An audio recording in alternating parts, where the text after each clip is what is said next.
नमस्कार बच्चों। आज मैं मनदीप कुलश्रेष्ठ कक्षा 8वीं का दूसरा पाठ वर्ण विचार पढ़ने जा रहे हैं। तो वर्ण विचार पर आज हम विचार करेंगे। वर्ण क्या है? वर्ण हिंदी भाषा की सबसे छोटी इकाई है। जिन ध्वनियों को हम बोलते हैं उनके लिखित रूप को हम वर्ण कहते हैं। वर्णों को मिलाकर हम शब्द बनाते हैं।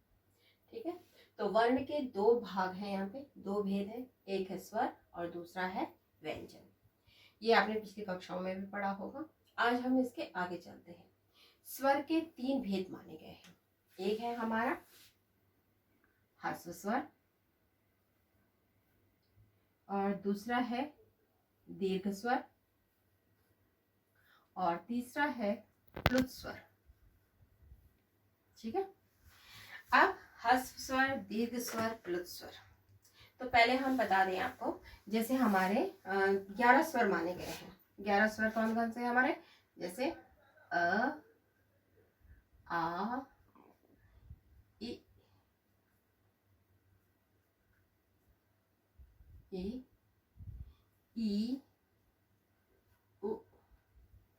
उ, री, ए, आई, ओ, औ। ठीक है, ये हमारे 11 स्वर हैं।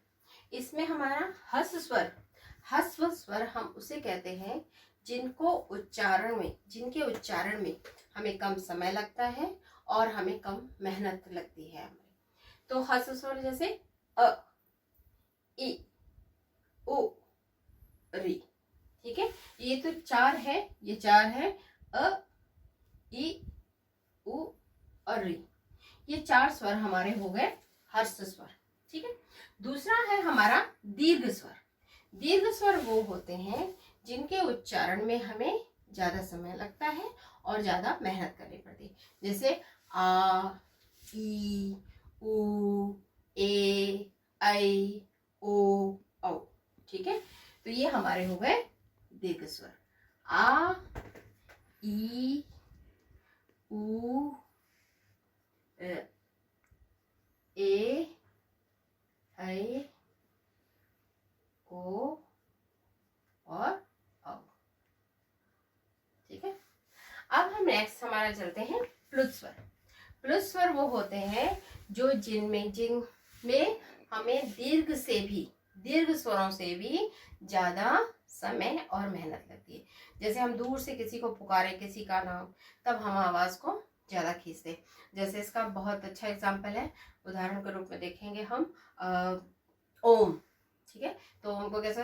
ओम। तो हम ओम को लंबा खींचते हैं। ठीक है, तो उसमें इस तरह से हम लिखते हैं ओम। ठीक है, और इस प्लुत स्वर का चिन्ह जो है ये उ इस तरह से बनाया जाता है। इसका मतलब कि हम आवाज को ज्यादा खींच रहे हैं। और स्वर आपको मालूम है कि हम स्वरों को बिना किसी सहायता के बोल सकते हैं, उच्चारण कर सकते हैं। जबकि व्यंजन जो है वो बिना स्वरों के उच्चारित नहीं होते हैं। व्यंजन आपको मालूम है, जैसे अब इसमें पहला है व्यंजन हमारा, हम पहला भेद लेते हैं स्पर्श व्यंजन।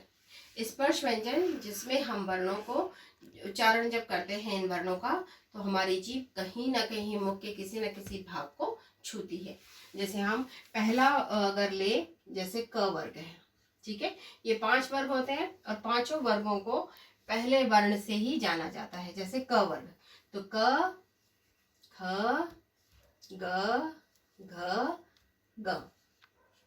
ठीक है, दूसरा है हमारा वर्ग च, छ, ज, झ, य। ठीक है, फिर है हमारा ट, ठ, ड, ढ, ण। और चौथा है त, थ, द, ध, न। और पांचवा है हमारा पांचवा है हमारा प, फ, ब, भ, म। ठीक है। अब आप इनके उच्चारण और स्थान पे ध्यान दीजिए। जैसे क वर्ग है, ये क एक ही स्थान से निकलता है और एक ही जगह हमारी जीभ उसको छूती है, मुख के अंदर वाले भाग को। जैसे क ख, आपने देखा पीछे जो जीभ का भाग है वो ऊपरी भाग को छूता है। जैसे क, ख, ग, घ, ग। ठीक है। दूसरा च में देखो, च में आगे वाला भाग जो है मूर्धन्य को छूता है। च, छ, ज, झ, य। तीसरा है ट, ट में जीभ हमारी थोड़ी टिल्ट होती है, मुड़ती है। ट, ठ, ड, ढ, ण। फिर है त, त में जीभ हमारे दांत को टच करती है। त, थ, द, ध, न। और प, ये दो लिप्स से बनता है, दो लिप्स आपस में जुड़ते हैं, दो होंठ। प, फ, ब, भ, म। ठीक है। तो ये हो गया हमारे स्पर्श व्यंजन। नेक्स्ट है हमारा अंतस्थ व्यंजन। अंतस्थ व्यंजन जिसमें हवा जो है मुख के अंदर जाती है। जैसे य, र, ल, व। ठीक है। ये हो गया य, र, ल, व। नेक्स्ट है हमारा ऊष्म। ऊष्म व्यंजन यानी जिन व्यंजनों के उच्चारण में थोड़ी सी गर्मी पैदा होती है।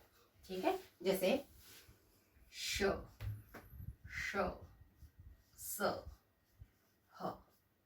ठीक है। तो ये हो गया हमारे श, स, ह, ऊष्म व्यंजन। नेक्स्ट हम चलते हैं संयुक्त व्यंजन। संयुक्त व्यंजन दो व्यंजनों को जोड़कर जो बनता है उसे हम कहते हैं संयुक्त व्यंजन। जैसे हम ले यहाँ पर श, तो ये क्या है, किससे बनता है, क और श से। अगर हम ले यहाँ पर श, त्र, तो यहाँ पे आएगा त और र। फिर हम लेंगे यहाँ पर य, य हमारा बनता है ज और य से। ठीक है। और लास्ट में हमारा आता है श्र, श्र बनता है हमारा श और र से। ठीक है। श, क और श इन दो व्यंजनों से मिलाकर बनता है। जैसे हम कह सकते हैं श से कक्षा, पक्ष आदि। त्र से त्रिवेणी, त्रिकोण आदि। फिर है ज्ञ, ज्ञ बनता है ज और य से। अब आप देखेंगे ग तो कहीं है ही नहीं इसमें, है ना, ज और य है। तो एक बात जान लीजिए कि उत्तर भारत में इसका प्रयोग लोगों ने य की तरह आरंभ शुरू कर दिया उसको बोलना। लेकिन अगर हम दक्षिण की तरफ जाएं तो वहां पर इसको ज्य, ज्य के नाम से उच्चारित किया जाता है। जैसे हम यहाँ पर बोले विज्ञान, तो वहां लोग बोलते हैं विज्ञान। ठीक है, वहां ये प्रोनाउंसिएशन होता है। तो शुद्ध उच्चारण हमारा विज्ञान ही है। नेक्स्ट है श्र, श और र से, जैसे श्रीमती, विश्राम आदि शब्द। नेक्स्ट हमारा लेते हैं हम द्वित व्यंजन। द्वित व्यंजन में दो समान व्यंजन आपस में जुड़ते हैं। इसमें तो अलग अलग थे हमारे, उसमें एक जैसे दो व्यंजन जो है वो आपस में जुड़ते हैं। जैसे हम ये ले म, म। ठीक है। तो इससे हम क्या शब्द बनाएंगे, मम्मी, है ना। फिर नेक्स्ट अगर हम ले जैसे आधा त पूरा त, तो क्या बनेगा, पत्ता, है ना। उसके बाद अगर हम इस प्रकार से बहुत सारे आते हैं, जो भी एक समान ध्वनि वाले जो शब्द हैं दो एक साथ आएंगे तो उनको हम कहेंगे द्वित व्यंजन। दूसरा है मात्रा। ठीक है। मात्रा स्वरों के, ये स्वर जो है ये इनका जो लिखित चिन्ह है। ठीक है। ये जो स्वर है ये बहुत कम होते हैं कि अपने मूल रूप में आते हैं। ज्यादातर इनकी मात्राएं ही व्यंजनों के साथ लगती हैं। ये अपने मूल रूप में भी आते हैं। जैसे हम लिखते हैं आ, म, है ना। अब ये स्वर यहाँ पे मूल रूप में आया है और ये म आया है, आम। तो मात्रा इनके जैसे सिर्फ अ को छोड़कर बाकी सभी की मात्राएं इनके साथ होती हैं। ठीक है। नेक्स्ट हम चलते हैं आगत स्वर।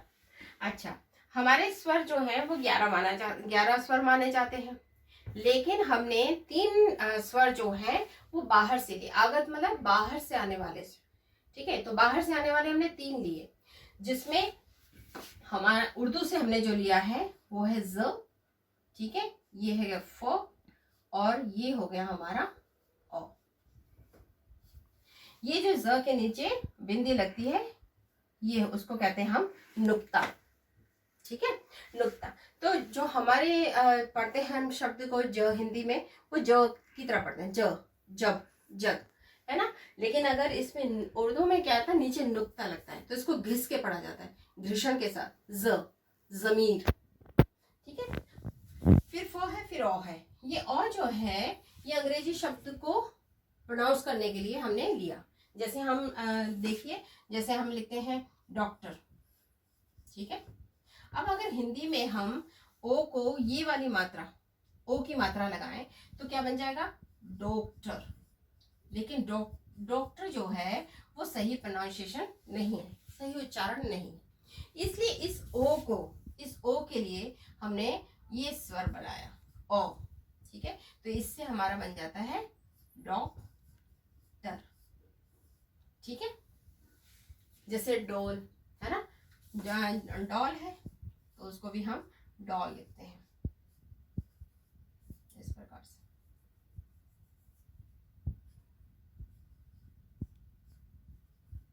तो आगत स्वर आपको समझ में आ गया होगा, है ना। अब हम चलते हैं अनुस्वार, ठीक है। अनुस्वार में, अनुस्वार जो होता है उसका चिन्ह इस प्रकार से होता है, ठीक है। अनुस्वार केवल बिंदी आती है शब्दों पर, ठीक है। जैसे चंद, मंद, नंद आदि, ये शब्द जो होते हैं इनमें केवल हम दंत, है ना, नंद, इन प्रकार से, इस प्रकार से इन पे केवल बिंदी प्रयोग की जाती है, और इसको उच्चारण करते समय हमारी नाक से हवा जाती है, ठीक है, जिसे हम अनुस्वार कहते हैं। दूसरा है अनुनासिक। अनुनासिक का चिन्ह है चंद्र, चंद्र और बिंदु, ठीक है, चंद्र और बिंदु। तो चंद्र बिंदु में ये, इसमें जब हम उच्चारण करते हैं तो हमारी नाक और मुंह दोनों से हवा निकलती है, जैसे हम लिखे चांद, ठीक है। अब नेक्स्ट हम चलते हैं विसर्ग पर।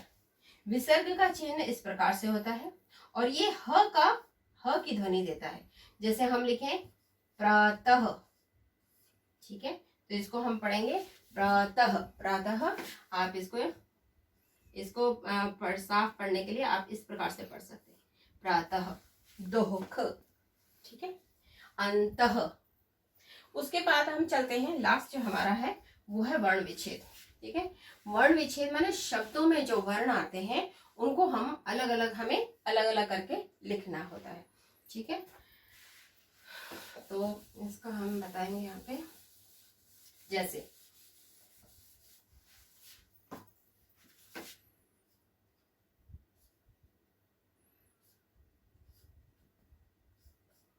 हाँ, वर्ण विच्छेद, जैसे हम लेंगे हिमालय, ठीक है, ये हमारा शब्द है हिमालय। अब हिमालय के कैसे करेंगे, ये ह लिखा हमने, ठीक है। अब इसमें कौन सी मात्रा, छोटी की मात्रा, तो हलंत जरूर लगाएंगे। हलंत ये बताता है कि हमने इसमें से स्वर को निकाल दिया है, अब इसमें स्वर नहीं है, तो हमने ई लिया, यहाँ पे लिखा ही। फिर है म के साथ हमने फिर हलंत लगाया, और इसमें कौन सा स्वर है, म, आ का स्वर है, तो यहाँ पे आ हमने निकाल दिया।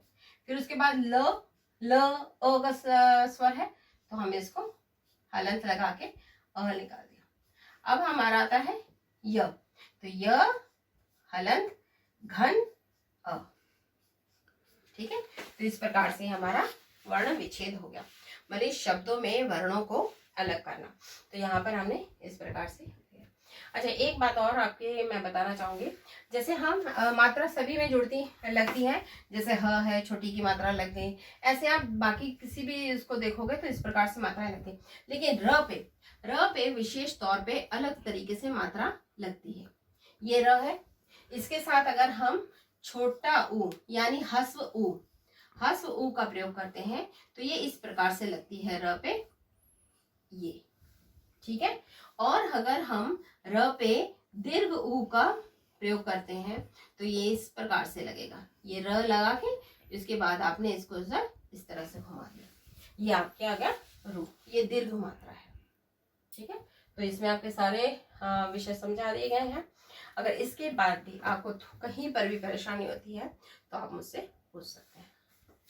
धन्यवाद।